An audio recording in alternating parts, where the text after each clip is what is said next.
Hello friends, मैं रत्ना मौर्य एक बार फिर से आप सभी का स्वागत करती हूँ 555 शक्ति चैनल में। फ्रेंड्स, वैसे तो ट्विन फ्लेम जर्नी बहुत ही ब्यूटीफुल जर्नी है, बहुत सारे सक्सेस भी मिलती है और इसमें बहुत सारा ग्रोथ भी होता है। लेकिन साथ ही साथ आपने ये भी रियलाइज़ किया होगा कि ट्विन फ्लेम जर्नी में लॉन्ग टाइम तक स्टक होने का जो रीज़न है वो कहीं ना कहीं कर्मा होता है। यूनियन नहीं होने का रीज़न वो भी कहीं ना कहीं कार्मिक, थर्ड पार्टी या कुछ ना कुछ कर्मा होता है। और ध्यान रखिए, ट्विन फ्लेम जर्नी में जो अच्छा, पॉजिटिव और ग्रोथ आपको रिसीव हो रहा है वो भी आपका कर्मा ही होता है। जैसे ही आप ट्विन फ्लेम जर्नी में आते हैं, आपके अच्छे कर्मा, आपके बुरे कर्मा सब एक्टिव हो जाते हैं। एक तरफ से मिलना शुरू होता है तो एक तरफ से आपका कर्मा भी रिलीज होना शुरू होता है। ऐसे में जो मैट्रिक्स ट्विन फ्लेम टाइप के कनेक्शन में होते हैं, matrix twin flame type twin flame connection, उनको सबसे ज़्यादा लॉन्ग टाइम, सबसे ज़्यादा कर्मा हील करने पड़ते हैं।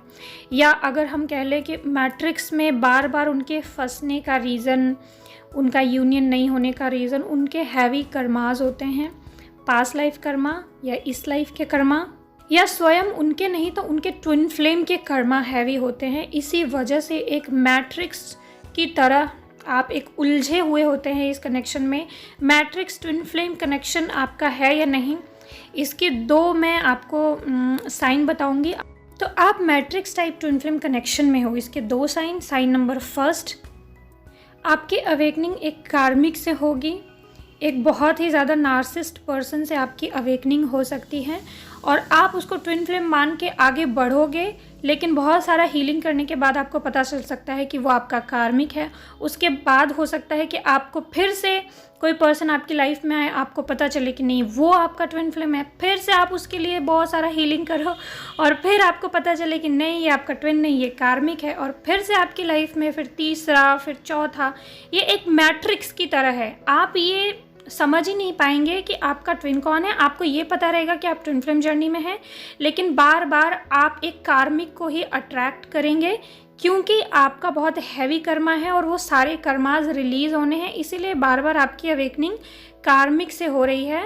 मतलब आपकी फर्स्ट अवेकनिंग कार्मिक से हो रही है, उसके बाद भी आपके वो सारे कार्मिक्स, आपके पास्ट लाइफ के कार्मिक, आपके इस लाइफ के कार्मिक ही आपकी लाइफ में बार बार आ रहे हैं। और फर्स्ट आपका ट्विन फ्लेम यूनियन के पहले वो सारे कार्मिक रिलीज होना ज़रूरी है। इस वजह से आपका जो जर्नी है वो बहुत लंबा प्रोसेस हो जाता है। बार बार कार्मिक्स आते हैं, आप उसको हील करते हो, फिर बाद में आप डिटैच भी हो जाते हो उनसे, फिर अटैच होते हो, फिर डिटैच होते हो। और साइन नंबर दूसरा, अगर आप मैट्रिक्स ट्विन फ्लेम कनेक्शन में हैं तो आप ये नोटिस करेंगे कि जो आपका सेपरेशन है वो लगभग सेम हो रहा है, सेम रीज़न की वजह से। कभी कभी कुछ कुछ चीज़ें डिफरेंट हो सकती हैं, लेकिन लगभग सेम आपकी लर्निंग, सेम आपका वो सेपरेशन का मेथड, और वो सामने वाला पर्सन भी आपके साथ सेम बिहेव करेगा। बबल फेज तक तो सब ठीक रहेगा, लेकिन फिर से सेम बिहेव करेगा। हर पर्सन के साथ जब भी आप मिलोगे उसके साथ आपका बबल फेज होगा, फिर से सेपरेशन होगा, फिर हीलिंग करोगे, फिर कार्मिक रिलीज होगा और फिर से किसी अदर पर्सन के साथ आपका बबल फेज होगा और फिर से वही सारी चीज़ें रिपीट होंगी, बार बार रिपीट होंगी।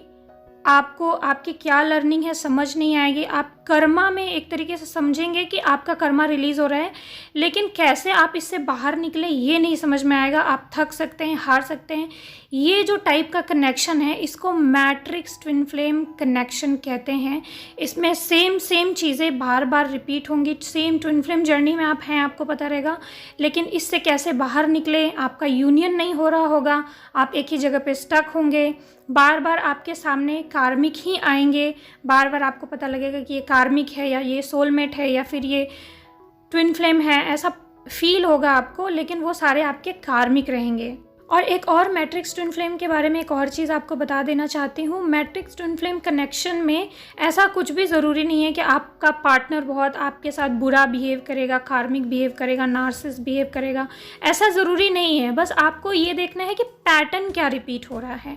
एक टाइप का पैटर्न रिपीट होगा, एक टाइप का मैट्रिक्स, बार बार सेम चीज़ें होंगी, सेपरेशन होगा, बार बार बबल फेज आएगा, बार बार सेपरेशन होगा। एक और टाइप का मैट्रिक्स ट्विन फ्लेम कनेक्शन होता है जिसमें कि आप एक ही पर्सन के साथ अवेकन होंगे, लेकिन वो पर्सन बार बार आपके साथ ऑन ऑफ सिचुएशन में आएगा। मतलब आप उसी पर्सन के साथ बार बार अटैच होंगे और डिटैच होंगे। मतलब 1-2 साल आपका सेपरेशन रहेगा, फिर से वो आएगा और बहुत अच्छा बिहेव करेगा, बबल फेज़ रहेगा, कुछ दिन तक बहुत खूबसूरत रहेगा, उसके बाद फिर से वो गायब हो जाएगा 1-2 सालों के लिए या कुछ टाइम के लिए।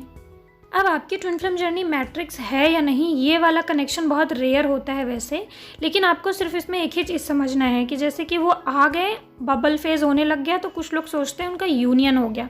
यूनियन तो हो जाता है, लेकिन अगर यूनियन के बाद आपका सेपरेशन नहीं हुआ, मतलब लॉन्ग सेपरेशन नहीं हुआ, तो समझ लीजिए कि आपका नॉर्मल ट्विन फ्लेम कनेक्शन है।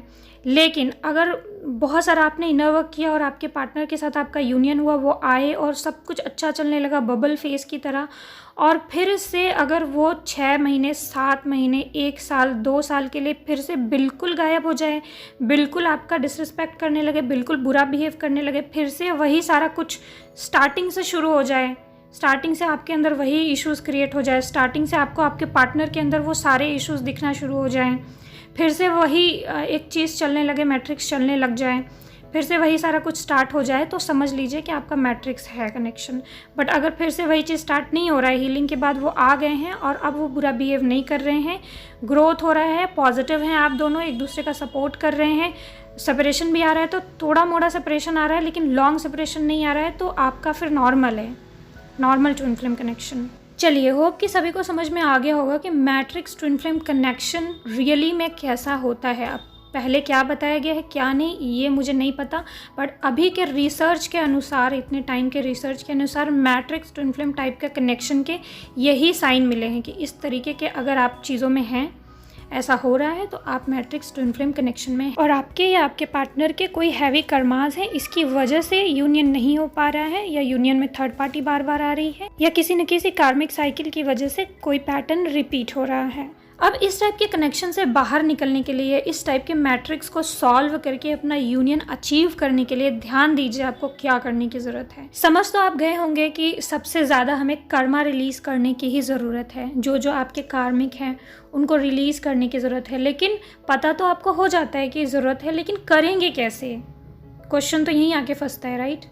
कुछ टेक्निक्स बता रही हूँ, फटाफट उसको ध्यान दीजिए, बहुत एक्सप्लेन नहीं करूँगी, शॉर्टकट में बताऊँगी। पहला टेक्निक, होपोनोपोनो प्रेयर करना बहुत ज़्यादा ज़रूरी है। दूसरा, पास्ट लाइफ के कर्मों के लिए फॉरगिवनेस मांगना, हीलिंग करना बहुत ज़्यादा ज़रूरी है। आपकी इस प्रेजेंट लाइफ में किसके किसके साथ आपके रिलेशनशिप इश्यूज चल रहे हैं, किससे आपको ट्रिगर हो रहा है, उस ट्रिगर को हील करके रिजॉल्व करना, उनके साथ एक हारमोनियस रिलेशन मेंटेन करना, या कुछ भी ऐसा हीलिंग करिए कि उनकी एनर्जी आपको तंग करना बंद हो जाए, या आप उनसे दूर हो जाएं या वो आपसे दूर हो जाएं, और उनसे आपको ट्रिगर होना, आपको उनसे ट्रिगर होना बंद हो जाए। ध्यान रहे कि अगर आपको उनसे प्रॉब्लम नहीं है, लेकिन अगर उस व्यक्ति को आपसे प्रॉब्लम है और वो आपके पीछे है, तो भी इसको कर्मा में इंक्लूड किया जाएगा कि आपका कर्मा कहीं न कहीं पेंडिंग है। तो यहाँ पे कुछ ना कुछ कर्मा वर्क कर रहा होता है, उसको आपको हील करना है थ्रू सबकॉन्शियस हीलिंग, या मिरर एक्सरसाइज हीलिंग, या ho'oponopono, forgiveness practice, karma cleansing, soul level पर फॉरगिवनेस, ये सारी कुछ करके कोशिश करिए उसको हील करने की। बॉडी में कार्मिक एनर्जी स्टक होने की वजह से जो आपको बीमारियां होती हैं, जैसे कि पीसीओडी, फाइब्रॉइड, गांठ होना, प्राइवेट पार्ट में किसी भी टाइप का फाइब्रॉइड होना, टॉन्सिल्स होना, थ्रोट चक्र के आसपास गले में टॉन्सिल्स होना, किडनी से रिलेटेड प्रॉब्लम, रैसेज होना, आइज से रिलेटेड प्रॉब्लम होना, या माइग्रेन वगैरह होना। इसके अलावा भी ट्विन फ्लेम जर्नी में आने के बाद कुछ बीमारियां हो जाना जिसपे आपकी दवाओं का असर ही नहीं हो रहा है, या वो लॉन्ग टाइम तक ठीक नहीं हो रही है। तो ये सारी चीज़ें ट्विन फ्लेम जर्नी में आने के बाद आपको हील करनी होती हैं, और कभी कभी ये नेचुरली हील होता जाता है। अगर आपको मालूम होता है तो आप राइट डायरेक्शन में इनर वर्क करके इस प्रोसेस को और फास्ट कर सकते हैं और फास्ट हीलिंग कर सकते हैं। बट अगर आपको नहीं मालूम होता है तो भी ये चीज़ें धीरे धीरे हील हो रही होती हैं। तो ये सारी चीज़ें अगर आप सोच समझ के और राइट डायरेक्शन में हीलिंग करते हैं, तब आपका ये कर्मा जेन्युइनली हील होता है और इनका इन्फ्लुएंस आपकी लाइफ से ख़त्म होता है। मैट्रिक्स ट्विन फ्लेम कनेक्शन से बाहर आने के लिए, कर्मा हील करने के लिए, दूसरा मोस्ट इम्पॉर्टेंट आपको ये ध्यान रखने की ज़रूरत है कि ऐसा कौन सा रीज़न है जिसकी वजह से आपका सेपरेशन हो रहा है, और ऐसा क्या है जिसकी वजह से बार बार आप मैट्रिक्स में फंस रहे हो। ऐसी कौन सी चीज़ है, कौन सा रीज़न है जिसकी वजह से बार बार आप कार्मिक्स को ही अट्रैक्ट कर रहे हैं। उसमें कभी कभी कुछ ना कुछ अटैचमेंट इशू होता है, कुछ ना कुछ हमारा डिज़ायर होता है, कोई ना कोई हमारी लर्निंग होती है। तो हमें वो फाइंड करना पड़ेगा कि मेरा अपना क्या ऐसा रीज़न है जिसकी वजह से मैं बार बार फंस रही हूँ। और ये इस सवाल का जवाब आपको कहाँ से मिलेगा? इस सवाल का जवाब आपको आपके अंदर से ही मिलेगा, आपके खुद के एनालिसिस से मिलेगा। जब आप वो पैटर्न पुराना और अभी का सब निकाल के इकट्ठा करोगे, जर्नलिंग करोगे, चेक करोगे, उसको रियलाइज़ करोगे, तभी आपको पता लगेगा। और एक मैं आपको हिंट भी दे देती हूँ, क्योंकि ज़्यादातर ट्विन फ्लेम कनेक्शन में जो लोग भी हैं वो रिलेशनशिप में स्ट्रगल कर रहे हैं और उनके रिलेशनशिप रिलेटेड कर्मा होते हैं सेक्रल चक्र रिलेटेड और थ्रोट चक्र रिलेटेड, हार्ट चक्र रिलेटेड कर्मा होते हैं, या इसी रिलेटेड कोई इश्यूज़ होता है या लर्निंग होती है जिसकी वजह से वो यहाँ पे आके रिलेशनशिप में स्टक हो गए हैं। जैसे कि मान लीजिए कि किसी के लाइफ में कोई डीएफ सेक्रल चक्रा इश्यूज़ है, उसको सेक्रल चक्रा इम्बैलेंस है, जिसकी वजह से वो अपनी लाइफ में लव क्रिएट नहीं कर पा रही है, प्यार अट्रैक्ट नहीं कर पा रही है। इसकी वजह से उसकी लाइफ में बहुत सारा लैक ऑफ लव क्रिएट हो गया है, प्यार नहीं मिल रहा है मान लीजिए, ठीक है। फिर वो ट्विन फ्लेम जर्नी मैनिफेस्ट कर लेती है। अब उसके अंदर बहुत ज़्यादा डीप डिज़ायर है प्यार पाने की। ये एग्जांपल इसलिए ले रही हूँ क्योंकि ज़्यादातर यही इश्यूज़ है ना सभी का। अब ये जो लव पाने की डिज़ायर है वो डीएम एनर्जी या डीएफ एनर्जी किसी में भी हो सकती है। तो ऐसे डीएम और डीएफ में सबसे ज़्यादा अटैचमेंट और डिज़ायर, ये दो इशू सबसे ज़्यादा होते हैं। इसी अटैचमेंट और डीप डिज़ायर की वजह से बार बार ये कार्मिक को, सोलमेट को या ट्विन फ्लेम को अट्रैक्ट करते हैं। अगर इनका रियल ट्विन फ्लेम किसी हाई वाइब्रेशनल एनर्जी पर है तो ये पहले उस तक पहुंचने के लिए सारा कर्मा रिलीज़ करेंगे, कार्मिक और सोलमेट से ट्रिगर होकर के उनको रिलीज़ करेंगे और खुद को हील करेंगे। और ये मैट्रिक्स चलती रहेगी जब तक वो इस अटैचमेंट और डिज़ायर वाले इश्यूज़ को अपने अंदर हील ना कर लें और इस पे पूरी तरीके से उनका कंट्रोल ना हो जाए। तो अटैचमेंट और डिज़ायर की वजह से जिन ट्विन फ्लेम्स की matrix twin flame journey start हुई, उनका जब ये पर्टिकुलर इशू 100% हील हो जाएगा और वो एक्सपीरियंस करके इस पर फुल्ली कंट्रोल पा लेंगे, तब वो मैट्रिक्स से बाहर आ जाएंगे। ये प्रोसेस है। उस अटैचमेंट और डिज़ायर को छोड़ करके प्रेजेंट स्टेट में खुद के दम पे चीज़ें करना शुरू कर दें। एक बैलेंस एनर्जी अगर उनके अंदर आ जाए तभी वो मैट्रिक्स ख़त्म होता है। और क्योंकि ये मैट्रिक्स ख़त्म करना उनके लिए बहुत ज़्यादा मुश्किल इसलिए होता है क्योंकि वो जो उनका मेन इशू है डिज़ायर और अटैचमेंट, इसका जो प्रैक्टिस है मतलब ये उनके अंदर बहुत ज़्यादा हैवी हो जाता है, क्योंकि पास्ट लाइफ से और कई लाइफ्स में वो लैक की एनर्जी में रहे होते हैं। तो उनके अंदर ये डिज़ायर बहुत ज़्यादा स्ट्रॉन्ग और ज़्यादा स्ट्रॉन्ग होता जाता है। तो जितना ज़्यादा स्ट्रॉन्ग डिज़ायर होगा, जितना ज़्यादा स्ट्रॉन्ग अटैचमेंट होगा, उतना ही ज़्यादा उस इशू को ब्रेक करके इससे बाहर निकलना मुश्किल होगा। तो अगर कोई डीएफ का ये पैटर्न है कि डिज़ायर की वजह से वो स्टक है, अटैचमेंट की वजह से स्टक है, तो यहाँ पे उनको इस पैटर्न को ब्रेक करने के लिए अपने डीएम से पूरी तरीके से डिटैच होना पड़ेगा। डिटैचमेंट का मतलब ये बिल्कुल भी नहीं है कि आप अपने पार्टनर को देखिए भी मत या उनसे प्यार मत करिए, अनकंडीशनल लव मत करिए। डिटैचमेंट का मतलब ये है कि आपका पार्टनर किसी भी तरीके से नेगेटिवली आपको कंट्रोल ना कर सके, आपके खुद के अटैचमेंट और डिज़ायर वाले इमोशन खुद आपको नेगेटिवली कंट्रोल ना कर सकें। अब जब भी आप ये सारी चीज़ें पैटर्न ब्रेक करने लगेंगे, डेफिनेटली फियर तो लगेगा कि ये नहीं हुआ तो, वो नहीं हुआ तो, ऐसा हो गया तो यही सारे फियर इश्यूज़ हैं जो आपको उस पैटर्न को ब्रेक करने से रोकते हैं। और प्रॉपर नॉलेज और क्लैरिटी की कमी भी आपको वो पैटर्न ब्रेक करने से रोकती है। जैसे कि अगर आपको मैट्रिक्स ट्विन फ्लेम कनेक्शन के बारे में, अपने बारे में, उस पैटर्न के बारे में प्रॉपर नॉलेज नहीं है, प्रॉपर क्लैरिटी नहीं मिल पा रही है, तो डेफिनेटली आपको टाइम लगेगा ब्रेक करने में। तो कर्मा हीलिंग के लिए बहुत सारे टेक्निक है, आप वो यूज़ करिए, कर्मा को हील करिए, डिटैचमेंट प्रैक्टिस भी करिए।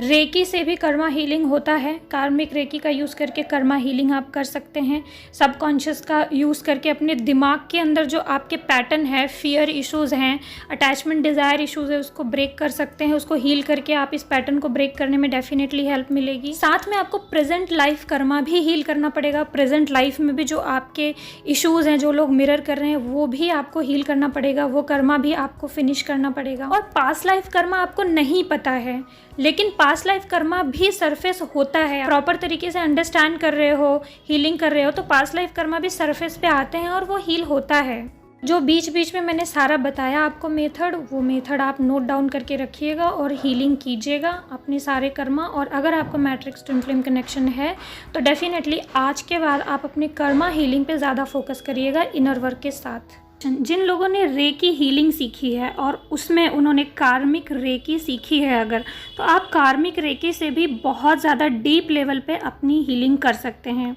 देखिए, रेकी लेवल 1, 2, 3 में भी कुछ कुछ ऐसे सिंबल होते हैं जो कर्मा पे वर्क करते हैं, लेकिन कार्मिक रेकी एक अलग रेकी है। मतलब वो पूरा रेकी ही पर्टिकुलर कर्मा हीलिंग के लिए ही होता है। अब इसके बारे में मैं आपको ओवरऑल इन्फॉर्मेशन तो नहीं दे सकती कि कौन कौन से सिंबल्स होते हैं, क्या करता है, लेकिन थोड़ा सा आपको ज़रूर बता सकती हूँ।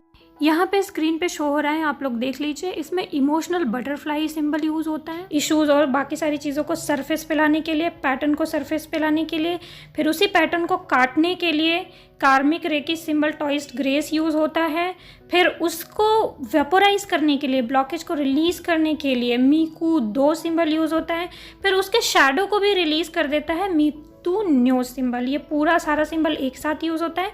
जिन्होंने भी सीखा है, अट्यूनमेंट ली है, वो डेफिनेटली हील कर सकते हैं। जिन्होंने अट्यूनमेंट नहीं ली है, जिन्होंने नहीं सीखा, वो खुद हीलिंग कीजिए या फिर किसी से करवाइए या सीखिए। देखिए, रेकी हीलिंग ही एक ऐसा तरीका है जिससे आप खुद को भी हील कर सकते हैं और अपने डीएम को भी हील कर सकते हैं। अगर आप डिस्टेंस में, क्योंकि इसमें डिस्टेंस हीलिंग भी होती है, तो अगर आपके डीएम एग्री करते हैं तो आप अपने डीएम को भी हील कर सकते हैं रेकी के द्वारा। लेकिन हाँ, बिना बताए आप किसी को हील मत करिए। अगर आपके डीएम की परमिशन नहीं है तो आप उनको हील मत कीजिए। बिना परमिशन के किसी को भी हीलिंग नहीं दी जा सकती है।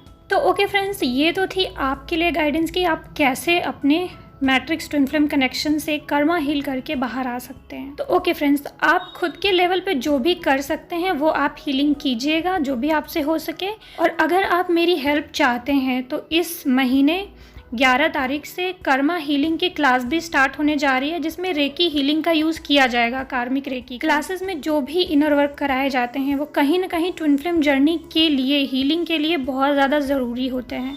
तो डेफिनेटली ये वीडियो भी मैंने इसी पर्पज़ से बनाया था, ताकि आप जान सके, समझ सके कि आप कहाँ पे कर्मा हीलिंग की बहुत ज़्यादा ज़रूरत होती है और क्यों ज़रूरत होती है।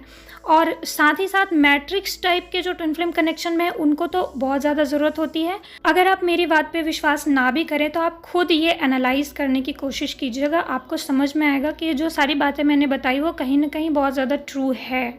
और आपको मैंने बताया भी था कि मैंने 2 महीने पहले सर्टिफाइड रेकी ग्रैंड मास्टर का कोर्स कंप्लीट किया है और कार्मिक रेकी भी ग्रैंड मास्टर लेवल पे ही सिखाई जाती है। अभी तक मैंने बहुत सारे लोगों की कार्मिक पर्सनल हीलिंग भी करी है। अब क्योंकि पर्सनल हीलिंग का चार्जेस ना बहुत ज़्यादा हो जाता है, अफोर्ड नहीं कर पाएंगे आप लोग। 10 दिन 15 दिन इसकी हीलिंग करनी पड़ती है लगातार, और लगभग 6-7 हज़ार लोग आराम से ले लेते हैं। इसलिए मैंने सोचा था कि मैं अगर बहुत सारे लोगों की मदद करना चाहती हूँ तो मुझे ग्रुप हीलिंग ही करनी पड़ेगी, जिसके चार्जेस थोड़े से कम हो जाते हैं। और इसमें एनर्जी एक्सचेंज के लिए भी आपको डरना नहीं है, क्योंकि रेकी सिंबल्स का यूज़ करके सभी की एनर्जी को लॉक कर दिया जाता है। कोई एनर्जी एक्सचेंज आपस में नहीं होता है, तो ये पूरी तरीके से सेफ़ और इफ़ेक्टिव होता है। तो अभी आने वाली 11 तारीख को, 11 मई से मैं 10 दिन का कर्मा हीलिंग क्लास स्टार्ट करने जा रही हूँ थ्रू कार्मिक रेकी के थ्रू। ठीक है, तो जिसको भी ज्वाइन करना है वो मेरे साथ ज्वाइन कर सकते हैं। इसमें लिमिटेड सीटें ही होंगी, क्योंकि मैं बहुत सारा भीड़ नहीं चाहती, क्योंकि एनर्जी मेरी बहुत प्रीशियस है। तो इस क्लास में हर लेवल पे आपकी कार्मिक ब्लॉकेजेस को हील किया जाएगा, वेपोराइज किया जाएगा, क्लीन किया जाएगा, शैडो भी क्लींस किया जाएगा, कार्मिक कॉर्ड्स कट किए जाएंगे, इथरिक कॉर्ड कट किए जाएंगे, इथरिक बॉडी से कर्मा हीलिंग होगा, पास्ट लाइफ कर्मा हील किया जाएगा, प्रेजेंट लाइफ जो भी आपके कार्मिक्स इन्वॉल्वमेंट है वो हील करी जाएगी, थर्ड पार्टी हील करा जाएगा, अननेसेसरी जो आपके सोल कॉन्ट्रैक्ट के कर्मा हैं वो भी हील करे जाएंगे। क्लासेस होंगी जूम पर लाइव, रिकॉर्डिंग्स अवेलेबल होगी, 10 दिन की क्लास होगी। और इस बार इवनिंग बैच होगा। इवनिंग में 9 PM, रात को 9 बजे से 10 बजे तक ये क्लास चलेगी। रेगुलर 10 दिन तक बस आपको 1 घंटा देना है। नंबर आपको स्क्रीन पे दिया हुआ है। कोई भी इन्फॉर्मेशन या चार्जेस की इन्फॉर्मेशन के लिए आपको मैसेज ही करना है मुझे।